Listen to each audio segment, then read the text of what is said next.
नमस्कार, good morning, बहुत स्वागत आप सभी का। आप देख रहे हैं एबीपी गंगा, आपके साथ मैं हूं पूजा सचदेवा। सबसे पहले शुरुआत करें इस वक्त की बड़ी खबर के साथ। गोंडा से बड़ी जानकारी मिल रही है। 2 दिवसीय देवी पाटन मंडल दौरे पर मुख्यमंत्री योगी आदित्यनाथ गोंडा में कई विकास परियोजनाओं का मुख्यमंत्री निरीक्षण करेंगे। विकास भवन में अधिकारियों के साथ समीक्षा बैठक होगी। बलरामपुर में नवरात्र मेले को लेकर भी अधिकारियों के साथ बैठक में चर्चा होगी। देवी पाटन मंदिर में मुख्यमंत्री योगी आदित्यनाथ पूजा अर्चना करेंगे। 2 दिवसीय दौरा है देवी पाटन मंडल का। गोंडा में कई विकास परियोजनाओं का मुख्यमंत्री योगी आदित्यनाथ निरीक्षण करेंगे।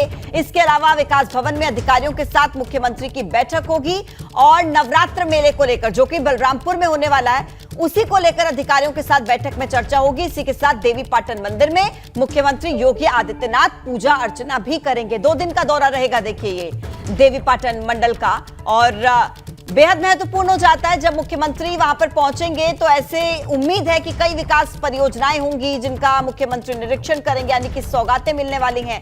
विकास भवन में अधिकारियों के साथ मुख्यमंत्री की बैठक। इसी के साथ ही बलरामपुर में नवरात्र मेले को लेकर भी अधिकारियों के साथ तैयारियों पर चर्चा होगी।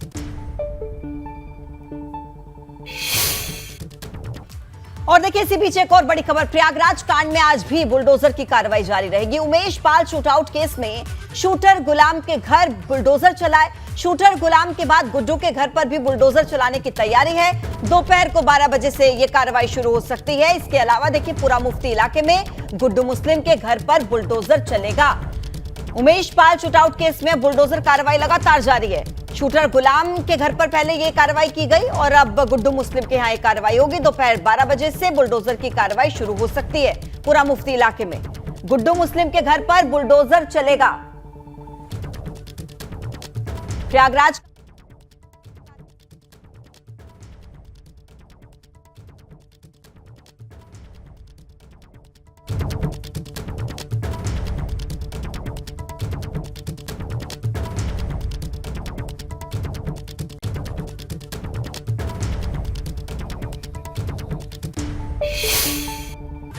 और चलिए अब बात करते हैं एक कंपनी का फाइनल काउंटडाउन, पीले पंजे का एक्शन राउंड। क्योंकि उमेश पाल पर जिस गुलाम ने दुकान में छिपकर वार किया था, उस गुलाम के आशियाने को बुलडोजर ने मिट्टी में मिला दिया।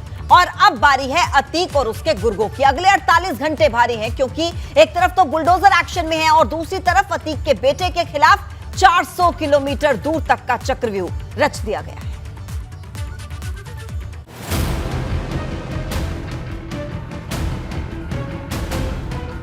एक कंपनी का फाइनल काउंटडाउन, पीले पंजे का एक्शन राउंड। मिट्टी में मिला अतीक के गुलाम का आशियाना, सजा ऐसी याद रखेगा जमाना। शूटर के लिए ऑपरेशन पताल लोग, 2 देश 12 राज्यों तक तलाश। मिट्टी में मिला यह आशियाना अतीक अहमद को उस गुलाम का है जिसने दुकान में छिपकर उमेश पाल पर दूसरा फायर किया था। अब गुलाम के घर पर बुलडोजर ने ऐसा पंच चलाया कि उसके 2 करोड़ के आशियाने को खंडहर में तब्दील कर दिया। 335 वर्ग मीटर एरिया में ये मकान बना हुआ था। हालांकि 1 मंजिला मकान ही था, पुराना मकान था, लेकिन काफ़ी बड़े इलाके में था। करोड़ों रुपए इसकी बाजारू कीमत बताई जा रही है। दोपहर 12 बजे प्रयागराज विकास प्राधिकरण, नगर निगम, जिला प्रशासन और पुलिस प्रशासन ने मिलकर ये कार्रवाई शुरू की थी और तकरीबन 1.5 घंटे के कार्रवाई के बाद इस पूरे मकान को मलबे में तब्दील कर दिया गया। तो 3 बुलडोजर इस पूरी कार्रवाई के जरिए लगे हुए थे। और बाहर के हिस्से की हम बात करें तो बाहर के हिस्से में मार्केट थी, 4 दुकानें थी और ये जो पीछे का इलाका आप देख रहे हैं ये रिहायशी इलाका था। इसमें गुलाम हसन, उसका भाई राहिल हसन और परिवार के दूसरे सदस्य रहते थे। और जो बाईं तरफ की आप जगह देख रहे हैं वो जगह किराए पर दी गई थी। किराए पर जो स्टूडेंट रहते थे वो रहते थे। पीछे के हिस्से में भी एक महिला किराएदार रहती थी। तो पूरा एक बड़ा मकान था जिसकी अनुमानित कीमत तकरीबन 5 करोड़ रुपए बताई जाती है। और इस मकान पर आज बुलडोजर चला है। गुलाम के घर पर हुई बुलडोजर वाली इस कार्रवाई से उमेश पाल के सभी वो हत्यारे दहशत में हैं जो पिछले 25 दिन से पाताल लोक में छिपे हैं और अब अगले 48 घंटे उन सब पर भारी हैं। क्योंकि नवरात्र और रमजान के दौरान बुलडोजर नहीं चलेगा, लेकिन उसमें अभी 2 दिन का वक्त बाकी है। ऐसे में अतीक के गुर्गों की शामत आना तय है। क्योंकि बुलडोजर चलने के बाद गुलाम के घर वाले भी गुलाम के लिए ऐसी ही सजा चाहते हैं जो बाकी के सभी शूटर के लिए नजीर बन जाए। हमार न गिरा हुआ, उनके जहाँ वो सब गिराए थे, हमार न गिरा। मोर बेटवा एक कमरा की जगह उनके गिराए थे, हम न रोकब, लेकिन हमार तो बचाए थे। हम कहाँ जाब, कहाँ सर झुकाओ मेरे लाल। तो उसका आरोपी को सजा दीजिए, हम मना नहीं करेंगे। आप जितनी चाहे उतना सजा दीजिए, मेरे घर न गिराइए। हाथ जोड़ी, मुझे सर झुकाने की जगह दे दीजिए। बिल्कुल समर्थन है मेरा जो है, लेकिन जो निर्दोष है उनके साथ भी न्याय होना चाहिए। जो बिल्कुल भी जिनको पता ही नहीं, कुछ मालूम ही नहीं, जो तो गुलाम के साथ होना चाहिए कार्रवाई। और उनका परिवार, मेरी माँ और किसी को कुछ नहीं पता है।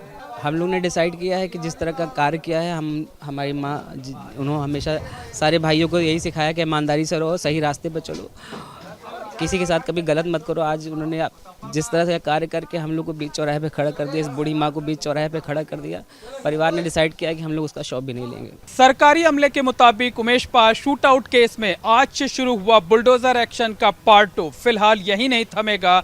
कार्रवाइयों का सिलसिला आगे भी जारी रहेगा। आज पहले दिन शूटर गुलाम हसन के मकान को गिराया गया है, तो कल गुड्डू मुस्लिम के घर पर बुलडोजर चलना है। हालांकि बुलडोजर के रडार पर कई अन्य लोग भी हैं।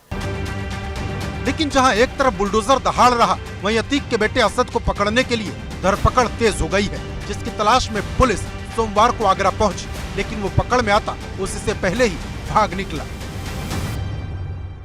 आगरा के फतेहपुर सीकरी इलाके में जांच एजेंसियों ने रेड कंडक्ट की है और असद उनके हाथ से बच निकला है। लगातार जांच एजेंसियां और प्रयागराज की कई सारी टीम और एसटीएफ असद के ठिकानों पर छापेमारी कर रही हैं, लेकिन सूचना ये मिली है कि असद फतेहपुर सीकरी इलाके में छिपा हुआ था, लेकिन जब तक वहां टीम पहुंचती वो वहां से अपना ठिकाना बदल चुका है। असद और अन्य 4 शूटरों पर 5 लाख का इनाम है और ऐसे में फतेहपुर सीकरी से लेकर राजस्थान बॉर्डर तक पुलिस ने कई जगह छापेमारी की है। जानकारी के मुताबिक जांच एजेंसियां असद के करीब पहुंच गई हैं, जिसकी फतेहपुर सीकरी से लेकर राजस्थान बॉर्डर तक तलाश की जा रही। वहीं एसटीएफ की टीमें सर्च ऑपरेशन में लगी हैं, क्योंकि गिरफ्तारी से बचने के लिए असद लगातार ठिकाने बदल रहा। ऐसे में यूपी पुलिस और एसटीएफ की टीम ने असद के लिए 400 किलोमीटर का चक्रव्यूह रच दिया है। दावा है कि जल्द ही असद के साथ एक शूटर पुलिस के कब्जे में होगा। प्रयागराज से मोहम्मद मोइन के साथ आगरा से नितिन उपाध्याय, एबीपी गंगा। और इस बीच एक और बड़ी खबर राजधानी दिल्ली से है। एमएसपी और कृषि के मुद्दों पर समिति की 6ठी बैठक हुई और बैठक के एजेंडे में एमएसपी को चर्चा में शामिल किया गया। किसान मोर्चा ने सरकार को बड़े आंदोलन की चेतावनी दे दी है। इसी के साथ ही एमएसपी के लिए कानून किसान मोर्चा की सबसे बड़ी मांग आज फिर से समिति की नासा कॉम्प्लेक्स में बैठक होगी। देखिए, महत्वपूर्ण जानकारी है क्योंकि एमएसपी को लेकर एक बार फिर से पेंच फंसता हुआ नजर आ रहा है। हालांकि 6ठी बैठक एमएसपी के मुद्दे को भी जिसमें शामिल किया गया, उस बैठक में वो बैठक हुई है और इसमें महत्वपूर्ण चर्चा हुई एमएसपी के मुद्दों पर। लेकिन किसानों की तरफ से एक बड़ी चेतावनी दी गई कि अगर हमारी बात सरकार ने नहीं मानी तो आने वाले 20 से 21 दिन में हम एक और बड़ा आंदोलन करेंगे। 6ठी बैठक हुई है। समिति जो बनाई गई थी किसानों के लिए एमएसपी पर बातचीत करने के लिए, उसको लेकर यह 6ठी बैठक और इसमें एजेंडे में एमएसपी को चर्चा में शामिल किया गया। किसान मोर्चा ने सरकार को बड़े आंदोलन की चेतावनी इसी के साथ दी है। आज भी एक बैठक होनी है और कानून किसान मोर्चा की सबसे बड़ी मांग है कि एमएसपी के लिए कोई कानून बनना चाहिए। आज फिर से समिति की बैठक होगी और महत्वपूर्ण ये होगा कि इस बैठक में क्या चर्चा होती है, क्या बड़ा डिसीजन लिया जाता है।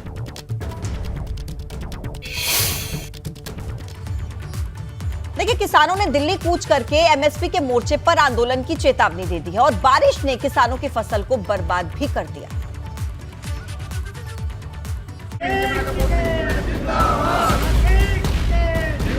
दिल्ली में किसानों की हुंकार, एमएसपी पर खुली ललकार।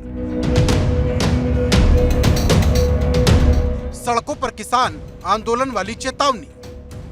दिल्ली का रामलीला मैदान एक बार फिर किसानों से पट गया, क्योंकि किसानों की एमएसपी की मांग को लेकर एक बार फिर पेच फंस गया है। दरअसल संयुक्त किसान मोर्चा के बैनर तले दर्जनों किसान नेताओं ने कृषि मंत्री नरेंद्र सिंह तोमर से मुलाकात की, लेकिन जब मीटिंग खत्म हुई तो किसान नेता दर्शन पाल ने ये कहते हुए आंदोलन की चेतावनी दे दी कि बिना आंदोलन के सरकार एमएसपी नहीं देगी। देखो, एमएसपी का एक बड़ा सवाल है। जो किसानों की फसलें बर्बाद होगी वो भी एक सवाल है। आलू, प्याज, टमाटर किसान की कोई भी फसल आती है तो उसके कीमतें नहीं मिलती, ये भी एक सवाल है। किसानों और सरकार के बीच बैठक में 5 मुद्दों पर चर्चा हुई, जिसमें पहला मुद्दा एमएसपी की कानूनी गारंटी पर था, तो दूसरा शहीद परिवारों के किसानों को मुआवजा देने की मांग की गई, और तीसरा मुद्दा किसानों पर दर्ज मुकदमे वापस लेने को था, और चौथा मुद्दा केंद्रीय गृह राज्य मंत्री अजय मिश्र टेनी को हटाने का, जबकि 5वां मुद्दा विद्युत संशोधन विधेयक पर था। लेकिन जिस तरह से महापंचायत के जरिए किसानों ने आंदोलन की बात कही, उससे सवाल बड़ा हो गया कि क्या फिर एक बार किसान सड़क पर जुटेंगे, क्योंकि किसान दिल्ली कूच करने लगे हैं। पर अगर बात करें तो केंद्र सरकार को एक ज्ञापन भी दिया गया, जिसमें यह मांग की गई कि एमएसपी की गारंटी की जाए, इसके साथ साथ किसानों की फसल की सही खरीद हो, और इसके अलावा अगर बात करें जो बकाया है उसका भुगतान हो, किसानों की कर्ज माफी हो, और उनके ऊपर जो केस दर्ज है इसको लेकर के जल्द से जल्द फैसला हो। लेकिन जहां किसान हुंकार भर रहे हैं, तो दूसरी तरफ यूपी के गन्ना मंत्री लक्ष्मी नारायण चौधरी इसे राजनीतिक हथकंडा बता रहे हैं। अपनी राजनीति करने के लिए कहीं न कहीं अब किसान आंदोलन को काफ़ी दिन हो गया, उत्तर प्रदेश के चुनाव से पहले वो किया गया था, अब फिर पार्लियामेंट आ रहा है, तो ये स्वाभाविक बात होती है कि अपनी राजनीति चमकाने के लिए कुछ न कुछ आदमी करता ही है। सुनियोजित तरीके से कुछ लोग इस कार्यक्रम को करते हैं, लेकिन देश का किसान मोदी जी के साथ खड़ा है। वह इन सब के बीच बारिश की मार ने किसानों की फसल बर्बाद कर दी है, क्योंकि पिछले 2 दिन से अलग अलग जिलों में बारिश हो रही, मतलब किसानों के सामने दोहरी लड़ाई है, एक तरफ एमएसपी के मोर्चे पर तो दूसरी तरफ कुदरत के मोर्चे पर। Bureau report, ABP Ganga. बड़ी खबर आपको दे रहे हैं मेरठ से। हाजी याकूब की 30 करोड़ से ज्यादा की संपत्ति कुर्क होगी। याकूब कुरैशी की संपत्ति को प्रशासन ने चिन्हित कर दिया है। 32 वाहन और 7 आलीशान भवन कुर्क किए जाएंगे। डीएम ने सभी संपत्तियों को कुर्क करने के आदेश दिए हैं। अवैध कामों से याकूब कुरैशी ने अर्जित की है ये संपत्ति, और अब इस पूरी संपत्ति को कुर्क किया जाएगा। कुर्की की कार्रवाई इस पर की जाएगी। याकूब कुरैशी की संपत्ति को प्रशासन ने चिन्हित कर लिया है। 32 वाहन इसमें शामिल है, 7 आलीशान भवन इसमें शामिल हैं, और जिसे देखिए अवैध तरीके से अर्जित किया था, अब इस पूरी संपत्ति को कुर्क करने के आदेश जारी किए गए हैं। 31 करोड़ की संपत्ति याकूब कुरैशी की जो कुर्क की जाएगी, और देखिए बेहद महत्वपूर्ण है ये, क्योंकि हाजी याकूब की 31 करोड़ से ज्यादा की संपत्ति को कुर्क करने की कार्रवाई है, और माना जा रहा है कि अवैध तरीके से इस संपत्ति को अर्जित किया गया था। बसपा नेता और मीट माफिया याकूब कुरैशी के खिलाफ पुलिस बड़े एक्शन की तैयारी में है। 31 करोड़ से ज्यादा की संपत्ति को कुर्क किया जाएगा। मेरठ के डीएम ने कुर्की का आदेश जारी किया है। तो देखिए 1 साल से करीब ये चर्चाएं सामने आ रही थी कि याकूब कुरैशी की संपत्ति को कुर्क किया जाएगा, और अब ये बड़ी कार्रवाई याकूब कुरैशी की संपत्ति पर होगी।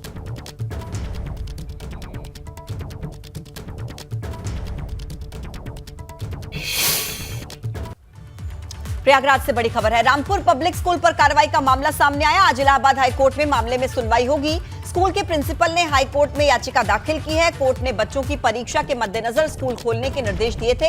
आजम खां के जौहर ट्रस्ट द्वारा संचालित है ये स्कूल।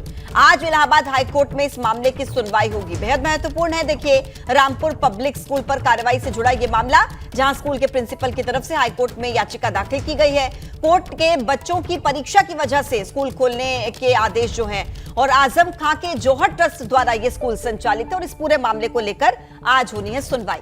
रामपुर पब्लिक स्कूल पर कार्रवाई का ये मामला, जिस पर आज सुनवाई होगी। आज ही इलाहाबाद हाईकोर्ट इस मामले में सुनवाई करेगा। देखना ही होगा कि कोर्ट की तरफ से क्या फैसला सुनाया जाता है या आगे की तारीख दी जाती है। ये जो याचिका स्कूल के प्रिंसिपल की तरफ से दाखिल की गई है, और कोर्ट ने बच्चों की परीक्षा की वजह से स्कूल खोलने के निर्देश दिए थे, और ये जो स्कूल है वो आजम खां के जौहर ट्रस्ट के द्वारा संचालित है। अब इस पूरे मामले में हाईकोर्ट में आज सुनवाई होगी। रामपुर पब्लिक स्कूल जिस पर कार्रवाई से जुड़ा ये मामला, और स्कूल के प्रिंसिपल ने याचिका दाखिल की थी, और कोर्ट की तरफ से भी आदेश दिए गए थे बच्चों की परीक्षा को देखते हुए स्कूल खोलने के। लेकिन जब याचिका दाखिल हुई तो उसके बाद आज इस पूरे मामले को लेकर सुनवाई है हाईकोर्ट में। लखनऊ से खबर है, जहां रामनवमी के मौके पर धार्मिक स्थलों पर रामायण का पाठ होगा। कल से चैत्र नवरात्रि शुरू हो रही है। अधिकारी तैयारी में जुट गए हैं। हर जिले में रामायण और दुर्गा सप्तशती के पाठ का आयोजन होगा। सरकार की तरफ से दिशा निर्देश भी जारी कर दिए गए हैं। 9 दिन तक चलने वाले चैत्र नवरात्रि की तैयारी में प्रशासन जुट चुका है। कल से शुरू हो रहा है चैत्र नवरात्रि और प्रशासन तैयारी में जुटा है। हर जिले में रामायण और दुर्गा सप्तशती का पाठ होगा। सरकार की तरफ से दिशा निर्देश जारी किए गए हैं। सभी धार्मिक स्थानों पर तैयारियों के निर्देश दिए गए हैं और प्रशासन 9 दिन तक चलने वाले इस चैत्र नवरात्रि की तैयारी में जुटा है, क्योंकि हर दिन नवरात्रि के इस मौके पर पाठ होगा रामायण का और दुर्गा सप्तशती का। अधिकारी तैयारी कर रहे हैं। कल से चैत्र नवरात्रि की शुरुआत और हर जिले में रामायण और दुर्गा सप्तशती के पाठ का आयोजन होगा। खबर है अयोध्या से। नवरात्रों पर मनाया जाएगा श्री राम जन्मोत्सव। 22 से 30 मार्च तक खेल, संस्कृति, आस्था का उत्सव होगा। अयोध्या में श्री राम जन्मोत्सव की अंतिम चरणों में तैयारी चल रही है। श्री राम जन्मभूमि तीर्थ क्षेत्र ट्रस्ट इस महोत्सव का आयोजन कर रहा है। 22 से 30 मार्च तक खेल, संस्कृति और आस्था का उत्सव मनाया जाएगा। श्री राम जन्मोत्सव की अंतिम चरणों में तैयारी अयोध्या में इस वक्त चल रही है और ये जो आयोजन है ये श्री राम जन्मभूमि तीर्थ क्षेत्र ट्रस्ट की तरफ से किया जा रहा है। 9 दिनों तक ही यहाँ पर कार्यक्रमों का आयोजन होगा। खेल, संस्कृति, धर्म से जुड़े हुए कार्यक्रम, आस्था का उत्सव यहाँ पर होगा। 22 से 30 मार्च तक इस कार्यक्रम का आयोजन रहेगा। अंतिम चरणों में तैयारी, तस्वीरें भी आपको दिखा रहे हैं। देखिए, वस्त्र तैयार किए जा रहे हैं और श्री राम जन्मभूमि तीर्थ क्षेत्र ट्रस्ट इस कार्यक्रम का आयोजन कर रहा है। 22 से 30 मार्च तक ये उत्सव मनाया जाएगा। और देखिए, यूपी के सरकारी अस्पतालों में अब बेड्स की संख्या बढ़ाई जाएगी। 26,346 बेड्स बढ़ेंगे। जिला अस्पताल, सीएचसी, पीएचसी में बेड बढ़ाने की प्रक्रिया तेज हो गई है। प्रदेश के 41 जिला अस्पतालों में 1,492 बेड्स बढ़ाए जाएंगे। कई अस्पतालों में अतिरिक्त बेड्स के लिए भवन का निर्माण और डिप्टी सीएम ब्रजेश पाठक ने अधिकारियों को निर्देश दिए हैं। निर्माण काम में तेजी लाई जाए, गुणवत्ता पर खास तौर पर ध्यान दिया जाए। तो अब देखिए, स्वास्थ्य व्यवस्थाओं को और ज्यादा चुस्त दुरुस्त करने के लिए ये तैयारी, बेड्स की संख्या बढ़ाने की डिप्टी सीएम की तरफ से ये आदेश जारी किए गए हैं कि काम में तेजी होनी चाहिए, फुर्ती लाई जानी चाहिए। 26,346 बेड्स की संख्या बढ़ाई जाएगी। जिला अस्पताल हो, सीएचसी हो, पीएचसी हो, बेड्स बढ़ाने की प्रक्रिया तेज हो गई है। 1,492 बेड्स बढ़ाए जाएंगे 41 जिला अस्पतालों में। अतिरिक्त बेड्स के लिए भवन का निर्माण भी किया जाएगा कई अस्पतालों में। और देखिए, डिप्टी सीएम ब्रजेश पाठक के अधिकारियों को सख्त निर्देश कि काम में तेजी लाई जानी चाहिए। काम में किसी भी तरीके से जो है लेट लतीफी नहीं होनी चाहिए। 26,346 बेड्स की संख्या सरकारी अस्पतालों में बढ़ाई जाएगी, यानी कि जो मरीजों को दिक्कतों का सामना करना पड़ता था बेड्स की व्यवस्था को लेकर, वो लग रहा है कि अब वो कमी दूर हो पाएगी। आगरा से खबर आपको दे रहे हैं। डिप्टी सीएम ब्रजेश पाठक ने अस्पताल का निरीक्षण किया है और निरीक्षण के दौरान डिप्टी सीएम ने मरीजों से बातचीत भी की। डिप्टी सीएम ने इमरजेंसी में भर्ती मरीजों का हालचाल जाना। साफ सफाई के डिप्टी सीएम ने निर्देश दिए। उचित इलाज हो, दवाएं मुहैया कराई जाए, ये आदेश भी डिप्टी सीएम की तरफ से अधिकारियों को दिए गए हैं। निरीक्षण किया और डिप्टी सीएम ने मरीजों से बातचीत की। किसी प्रकार की कोई दिक्कत तो नहीं है। इमरजेंसी में जो मरीज भर्ती है उनका हालचाल डिप्टी सीएम ने जाना। इसके अलावा अधिकारियों को निर्देश दिए, अस्पताल में साफ सफाई की व्यवस्था होनी चाहिए, मरीजों को किसी प्रकार की दिक्कत ना हो, इलाज उचित तरीके से मिलना चाहिए, दवाएं मरीजों को मुहैया कराई जाएं। ये सख्त निर्देश डिप्टी सीएम की तरफ से अधिकारियों को दिए गए। तस्वीरें आपको दिखा रहे हैं जब निरीक्षण करने के लिए डिप्टी सीएम पहुंचे थे और अस्पताल का निरीक्षण करते हुए जो खामियां वहां पर पाई गई उनको लेकर अधिकारियों को निर्देश दिए। इसके अलावा यह भी कहा गया कि मरीजों को कोई दिक्कत नहीं होनी चाहिए, इलाज उचित मिले, दवा समय पर मुहैया कराई जाए, साफ सफाई अस्पताल में होनी चाहिए। तो डिप्टी सीएम ब्रजेश पाठक ने अस्पताल का निरीक्षण किया। तस्वीरें आपके सामने हैं। लखनऊ से खबर है, जहां यूपी के कई जिलों में मौसम का मिजाज बदल गया। तेज बारिश हुई, कई जिलों में तो ओलावृष्टि भी हुई है। बेमौसम बारिश और ओलावृष्टि से किसानों को काफी नुकसान हुआ। देखिए, किसानों की जो खड़ी फसलें थी वो बर्बाद हो गई। 22 मार्च तक मौसम खराब रहने का ही अनुमान मौसम विभाग की तरफ से जताया गया है। कई जगहों पर ओले तक गिरे, तेज बारिश हुई, हालांकि कई जगहों पर मूसलाधार बारिश हुई, लेकिन जहां जहां पर बारिश तेज थी, ओलावृष्टि थी, वहां पर किसानों की फसलों को बहुत ज्यादा नुकसान पहुंचा। किसानों की जो मेहनत थी लंबे समय की, उस पर पानी फिरता नजर आया। खड़ी फसलें पूरी तरह से बर्बाद हो गई। तस्वीरें देखिए। और इसी के साथ ही किसानों की जो मेहनत थी उस पर पानी फिरता नजर आया है। और अभी ये मौसम से राहत, मौसम के मिजाज से राहत मिलने की उम्मीद है नहीं, क्योंकि अगले कुछ दिनों के लिए मौसम विभाग ने चेतावनी जारी की है कि बारिश अभी हो सकती है।